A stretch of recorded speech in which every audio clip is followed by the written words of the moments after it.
You are in a meditation now, continually.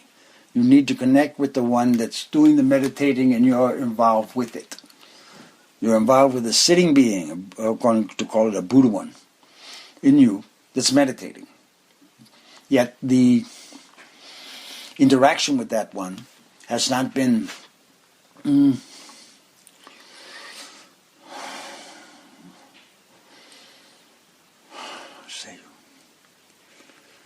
has not been explained. This is why you will talk to your inner self, the Buddha sitting at the base of your heart chakra that's meditating you and experiencing the body as you while it's in the meditation. And it's learning to correct itself. As it learns to correct itself, and you understand the result because you're part of the meditation, you become willing to help correct itself. You're willing to become focused within the self. You're willing to contact the I am presence that you are in the self and listen to that presence. Get beyond the arguments and get beyond the discovery that everything didn't turn out the way you thought it was. Because when you understand that part, you learn to think with the one meditating within you. You learn to align. And that's a straight line coming down through the crown chakra, right behind your nose, right behind the back of the throat, down the spine, behind the heart chakra, and then it hits at the base of the spine of the meditating one inside you. And when it does, that head of the meditating one shoots up into your head, and you have another posture. You have another form. You don't even look like who you think you look like. Your body form is much thinner, much more streamlined, much more cognizance of the presences, not only of where you're sitting, but the cognizance of the presences that are around you, that are you between you and the tree, and then you and the animal. You start recognizing things, and then you start understanding, because everything's talking. The animals are talking, and I don't mean barking, or meowing, or whining, or quacking like crows. They're all speaking a language, but it's a vibratory frequency. And once the vibratory understanding of that language becomes apparent, after you go through your turmoil, which the world is going through now, because you're in the great confusion, you have no succinct, we're going to call distinct religious leader. But I will tell you one thing. The entity called Maitreya is coming. And this is the one that's going to unite all the religions in the understanding of religion. It's also going to unite consciousness and calm the wars. It's going to calm the wars. You have this thing with funds, money, in your world as a ruler. Most of the money that your country is generating now is coming from the sales of weapons. From the sales of weapons. Weapons. That's not a constructive construct. That just causes more. And it's all going to implode here pretty soon. And by that implosion, I mean there's going to be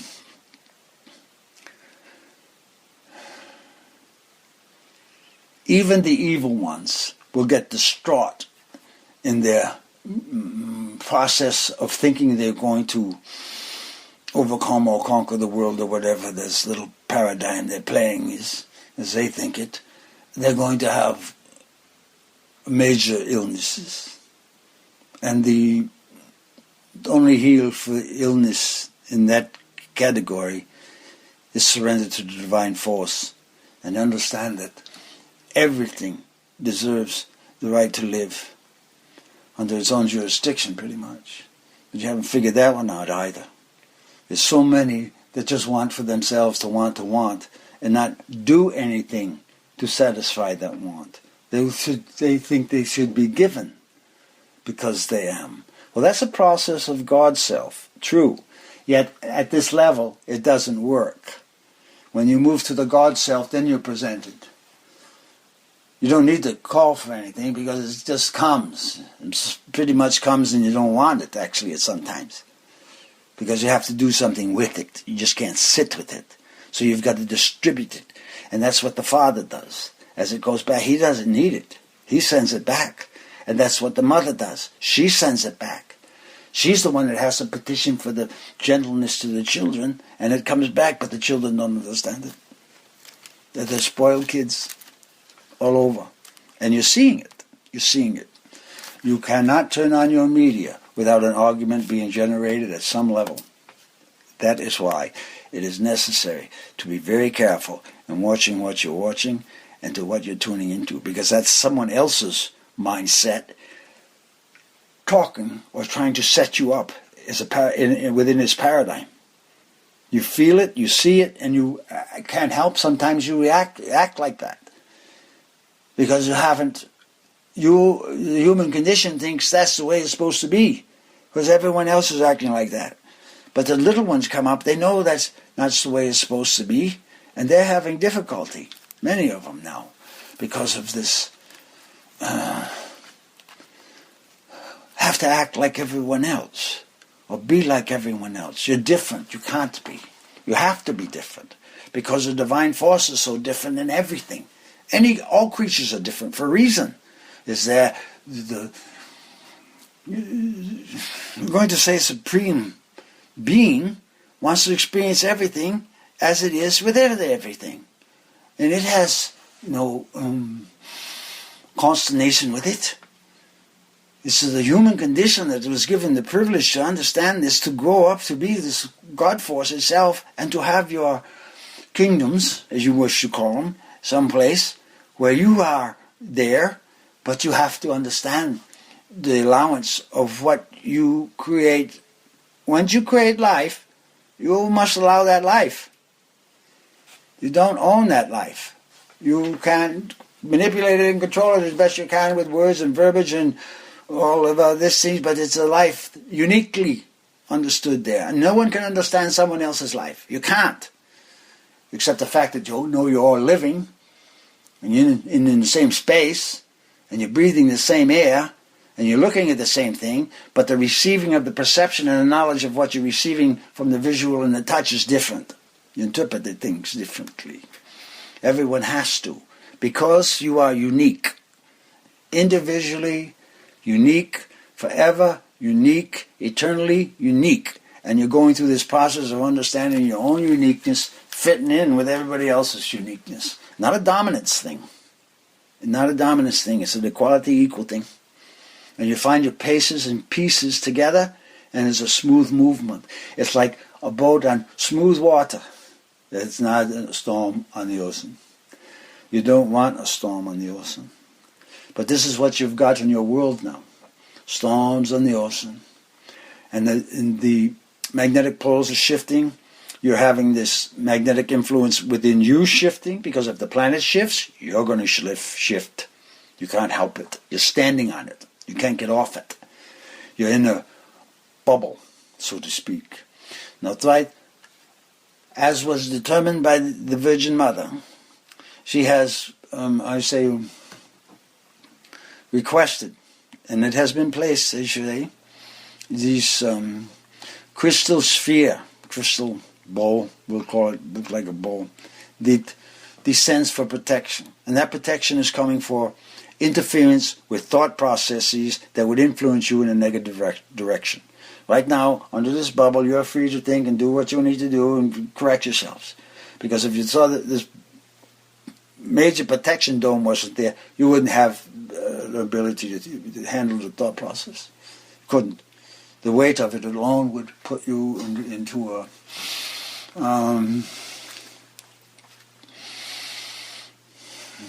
fetal position. You'd be back in what you would think would be the womb because of the immensity. It's like you must be and can't remember being in the womb. But when you're in the womb, you're in a cocoon, so to speak, but you can feel and hear the vibrations of the surrounding environment.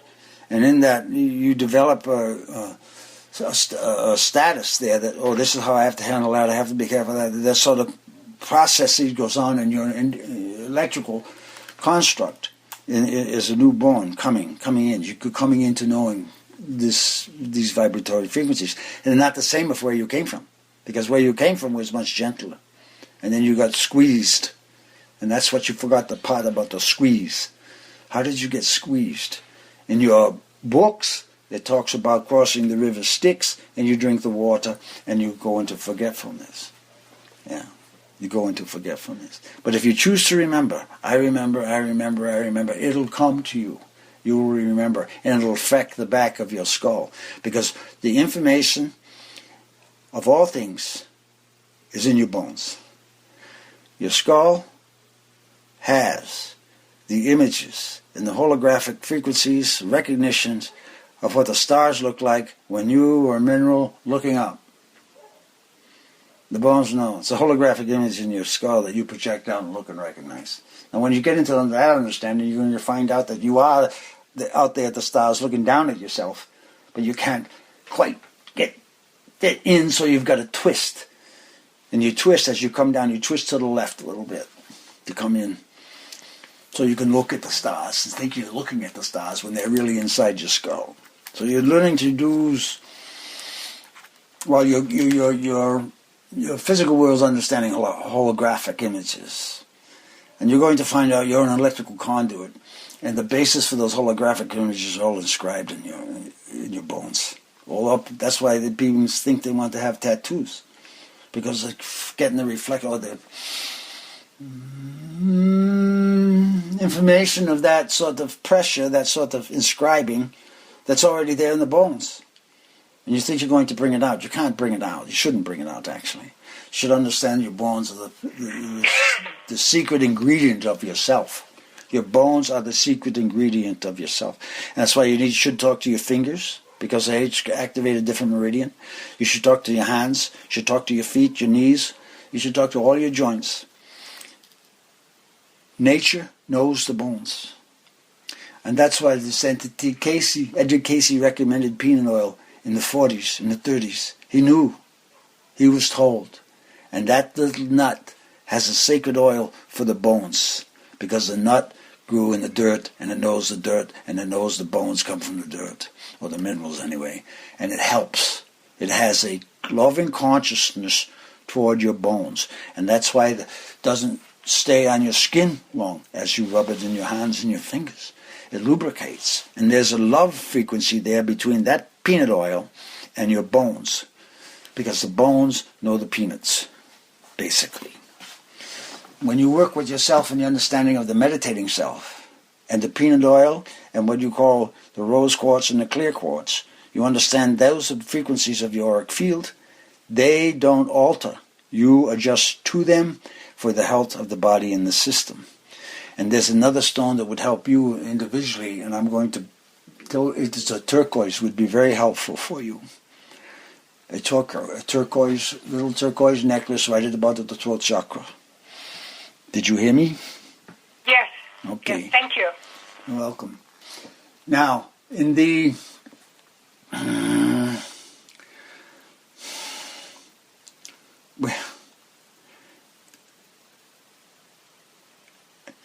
we've got to. I have to be very careful how I say this because of the interpretation, but you've got a major sense and a major development occurring that occurred years ago in Medjugorje. You're about to have another one here in the United States. It's going to create a little confusion if you're not aware of the understanding of the divine beings that come to teach everyone. And I'm talking about Buddha and Krishna. I'm talking about Jesus. I'm talking about all the masters that came to teach. They are enveloping this planet now. And they're waiting for the arising, and I'm going to call it the recognition within ones of they have had and still have the privilege to understand what life is. Now, how do you understand that? Because you have one. You're in one now. Some beings don't like the thing. And some beings begin to understand how comfortable it is, and some beings begin to understand the appreciation for it without rushing forward. Because they're learning something. And they're being taught by someone that's not themselves, it's not the news media. You're being taught by nature herself. And as she teaches grandly. She teaches precisely. She teaches what you call with dignity and reverence. And that process is coming along to help the human condition move slowly, cautiously in its understanding of self. No one's greater than anyone else. You're all equal. But you're in this process of the need to be better than. Better than who? Better than yourself? You've got to understand yourself. You're made up of organs. And as you get older, you become a little more realized that you're older. And you should have learned something. And you're still going further. And there's more coming.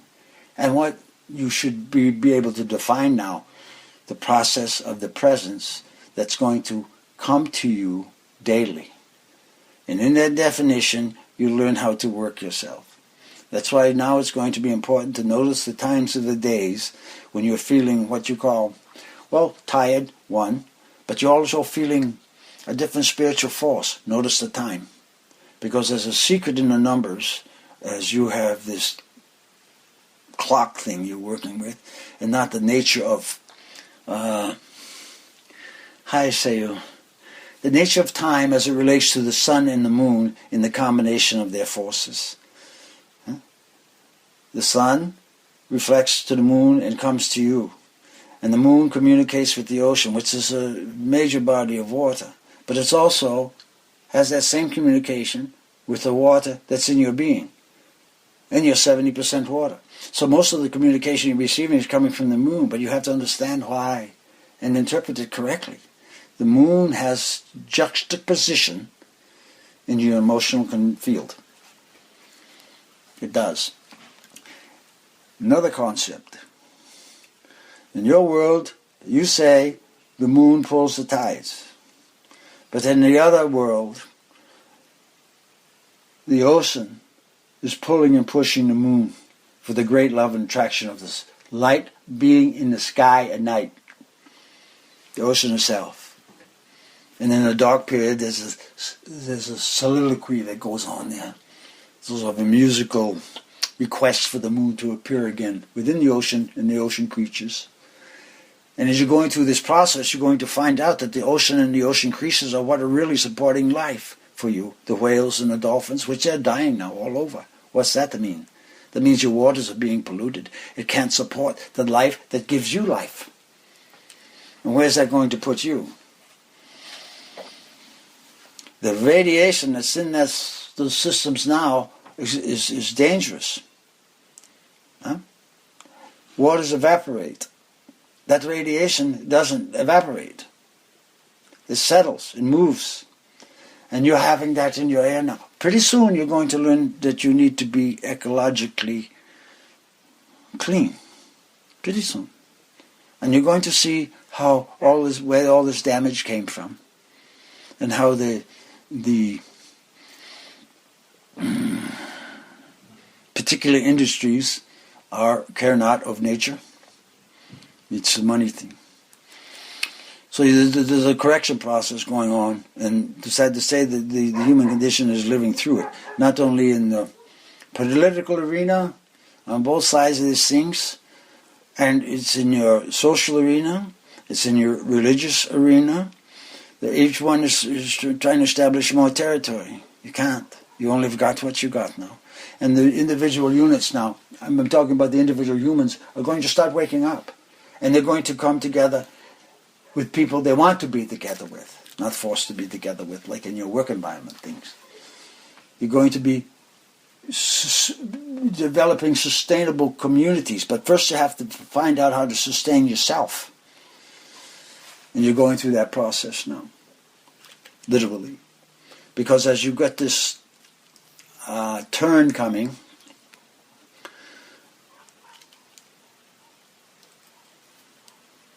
which will be, you see, we got the turn. I have to be careful with this. In your June of this year, there's a turn, literally a turn in space. And you'll be there, and space will turn And you'll still be there, but you'll be in a different space. You're starting to notice it already when your vision starts changing and you have to adjust it. What happened? A little bit of dizzy there. The space is changing. The space is changing. So you have to learn to adjust to the space. Right now, people adjust to space by looking at their furniture and their stuff and their cars and their streets and their thing. You need to look at trees and nature for this correct space, because other things are just not going to be there. It'll just shift. Your perception will not allow you to see it. You'll be looking from different perspectives. You're going to be looking you have eyeballs, whether you know it or not, in each chakra of your shoulders. And those eyes are going to look and see. And you have another one eye at the sixth seal. You've seen that. That forms a pyramid there. And then as you look and receive, you know how to adjust and be in the right space. Because you're going to end up taller.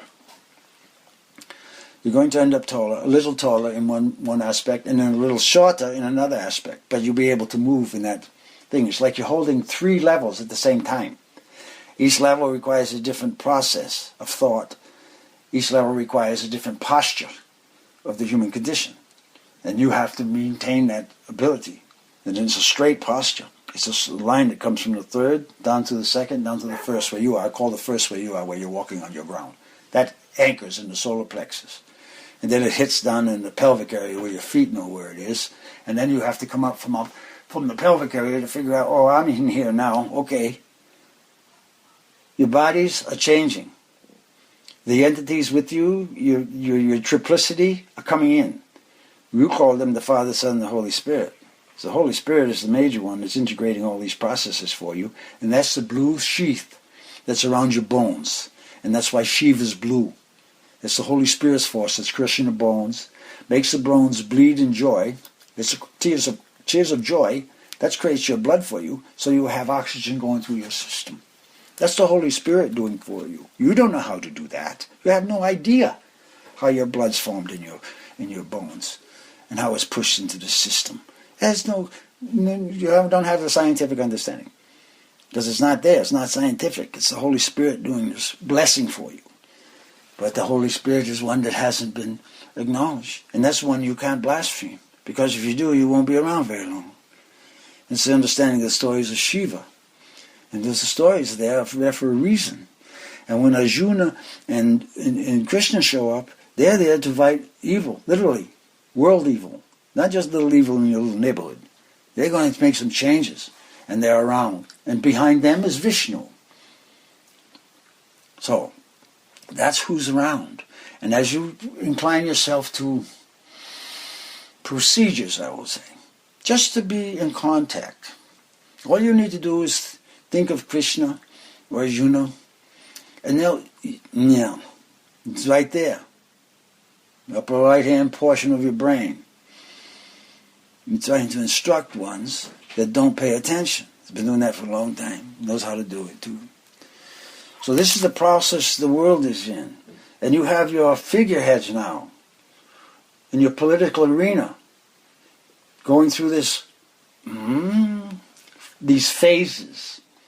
And you have more countries building more warships to go on your oceans. For what? You're never going to conquer the ocean.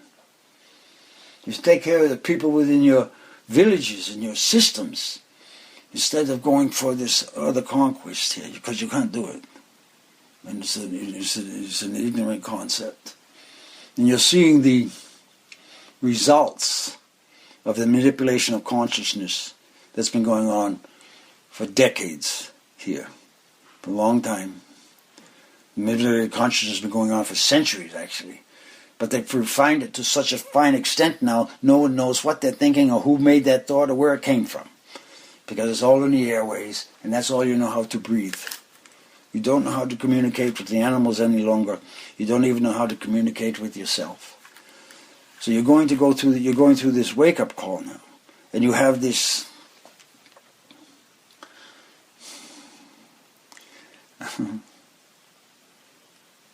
you have many beings that are in contact with what you term the extraterrestrials, why they came up with that word extraterrestrials to dignify that they're not from this planet is not true. They are. They're under the ocean. They're in the Antarctic. They're not somewhere else. They're here, going out there and returning. They're here. But they know that the human condition is not at the level where they can educate. Everyone's still in the playground, looking in the sandbox. They're willing to. They want to. But they're not kidnapping beings to educate them. They're not doing that. They don't want to. Because you're more trouble than a pack of wild dogs. You're not calm. And this is what is coming next. After this great calamity about to occur, you beings going through this nonsense, you're going to have clarity of desire for consciousness, desire for calmness, and just a desire for peace, without everyone talking so much, and enjoying the benefits of the banquet, which is called the foods being provided for you. And you realize how you got them, how you're doing it, and the process of you being you. And then you begin to enjoy yourself being you because you're an individual, unique flower. And whether anyone else likes it or not, it's not your problem. You're just yourself doing your flower thing. And then the solar plexus starts opening. And you understand, you start receiving the blessings from the mother. Because then you have to go out and help the other children, at least a little bit. Keep them safe, mainly. Because they know what they want to do, at least to try. But safety is a concern now for everyone. Hardly can go out in your world now without someone shooting someone. That's all over your news. It was never this way 50 years ago. So something's going in the wrong direction. It's consciousness that's going in the wrong direction. Consciousness has to be adjusted, and it's going to go through that process now. You're in that process now, really. You're finally coming to the recognition of the need for peace. And then the steps will be taken as they normally are, and establishes those things. Any questions? Who's speaking, please? We're going to have this, how do you say, I have 3 names. I'll give you the one for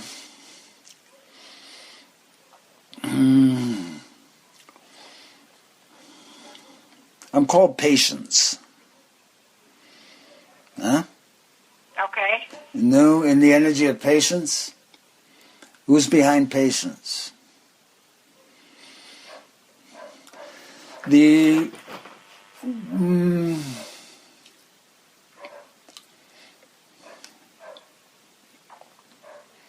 I'll give you the one.